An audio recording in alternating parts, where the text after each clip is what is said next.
Hello friends, जय भोलेनाथ। नमः पार्वते पते, हर हर हर महादेव शंभु। आज मैं आपके साथ में एक बेटे का दर्द और उसकी जिम्मेदारी के बारे में अपने विचार शेयर करना चाहता हूँ। किसी भी परिवार में बेटा जब पैदा होता है तो अपने साथ वो जिम्मेदारी की एक बहुत बड़ी गठरी लेके आता है। अभी देखो, बचपन से ही उसके ऊपर में प्रेशर होता है, बड़े होके क्या बनोगे। अभी उसके पेरेंट्स जो चाहते हैं वो बोलते हैं इंजीनियर बनेगा, डॉक्टर बनेगा, ये बनेगा, खिलाड़ी बनेगा। बच्चे को कोई नहीं पूछता है कि वो क्या बनना चाहता है, और वो बेटा अपनी माँ बाप की इच्छा के खातिर अपने सपने को भुला देता है और अपने माँ बाप की इच्छा को इज्जत देते हुए उसकी इच्छा को पूरा करता है, क्योंकि वो बेटा है। क्योंकि वो बेटा है। अभी बच्चा पढ़ाई करने जाता है, उसको अच्छे मार्क्स लाने का एक टेंशन रहता है। अच्छे मार्क्स आएंगे तो अच्छी कॉलेज में एडमिशन होगा, अच्छी कॉलेज में पढ़ लिख लेगा, डिग्री मिलेगी तो अच्छी जॉब मिल जाएगी, उसका टेंशन। पढ़ाई करो, उसका टेंशन। पढ़ाई होने के बाद जॉब ढूंढने का टेंशन। मिल जाए अच्छी, फिर शादी शादी हो जाए तो वाइफ जब घर में आती है तो परिवार को बैलेंस करने का टेंशन और जिम्मेदारी भी बेटे की होती है, क्योंकि वो बेटा है। उसको माँ को और अपनी वाइफ को, दोनों को एक साथ लेके चलना है। अगर वो वाइफ की बात मानता है तो लोग कहते हैं जोरू का गुलाम बन गया। अपनी माँ की बात मानता है तो लोग कहते हैं इतना बड़ा हो गया, अभी तक माला माँ का पल्लू पकड़ के बैठा हुआ है। तो हर जगह बेटा को ये सुनना पड़ता है, क्योंकि वो बेटा है। घर में अगर बहन कुंवारी है तो उसकी शादी की जिम्मेवारी भी बेटे की बनती है, क्योंकि वो बड़ा हो गया है। परिवार के भरण पोषण की जिम्मेदारी भी बेटे की होती है, क्योंकि अब वो बड़ा हो गया है। बेटा अगर पढ़ाई में कमजोर है तो छोटी सी उम्र में ही पिता का अगर कोई बिजनेस है तो उसमें वो जुड़ जाता है 15, 16, 17 साल में। अगर पिता का व्यवसाय नहीं है तो वो कहीं नौकरी ढूंढ लेता है, जिससे परिवार को फाइनेंशियल सपोर्ट मिले। फाइनेंशियल सपोर्ट के लिए बेटा अपना बचपन को गवा करके एक नौकरी करता है, जिससे परिवार को उस पैसे से थोड़ी वो सहायता कर सके, क्योंकि वो बेटा है।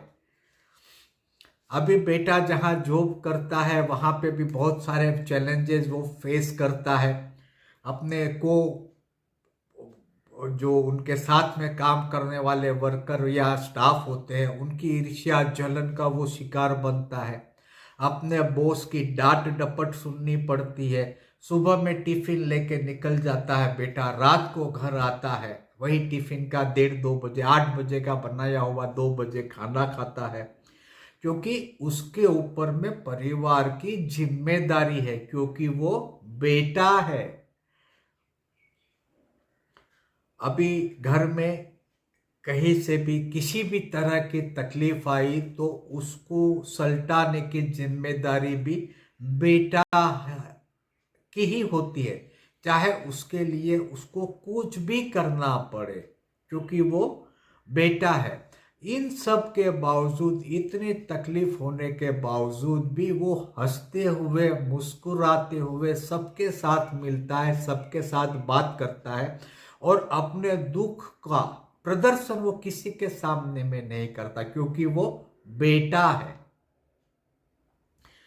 जब भी बेटे की उम्मीद और सपने टूट जाते हैं तो वो अपना दुख गम किसी को नहीं बताता है। वो सारी पीड़ा, दुख, दर्द अपने सीने में छुपाए रखता है, और जब दुख और दर्द और पीड़ा हद से ज्यादा बढ़ जाती है तो बाथरूम में जाकर शावर के नीचे शावर को चालू करके जी भर के रोता है। वो वहां पे इसलिए रोता है कि उसके गम को, उसके दुख को, उसकी पीड़ा को घर वाले जान न सके, क्योंकि उसको सबके सामने में रोने की भी इजाजत नहीं है, क्योंकि वो बेटा है। उस बेटे को सबके साथ में, सबके साथ में और सबके सामने में रोने की भी इजाजत नहीं है।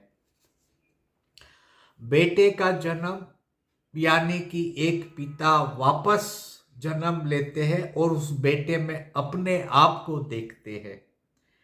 वो एक पिता ये चाहता है कि मैंने जो तकलीफ उठाई है वो कोई भी तकलीफ वो अपने बेटे को न मिले, उसके लिए वो बहुत मेहनत करता है, जी जान लगा देता है, रात दिन काम करता है और अपने बेटे को एक सुखद भविष्य देने की कोशिश करता है। ये पिता जो काम कर रहा है अपने बेटे के सुख के लिए, उसने भी बेटा जब था तो अपने परिवार की वो सारी जिम्मेदारी उसने उठाई थी जो अब उसका बेटा उसके परिवार में उठाएगा। ये निरंतर चलने वाला क्रम है और हर पिता अपने पुत्र को जितनी हो सके उतनी कम तकलीफ मिले उसकी ट्राई करता है और हर बेटा अपने माँ बाप को जीवन का सर्वोत्तम सुख देने की कोशिश करता है।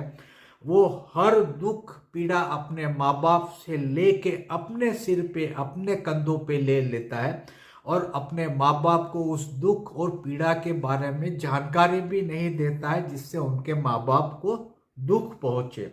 लेकिन हर बेटा ये चाहता है कि उसके पिता को वो ज्यादा से ज्यादा सुख दे सके।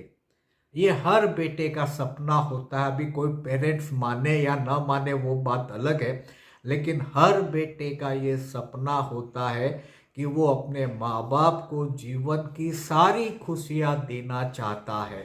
ये हर बेटे का सपना होता है। मुझे गर्व है मेरे बेटे पे, मुझे गर्व है मेरे बेटे पे, उसकी समझदारी पे, उसकी मैच्योरिटी पे।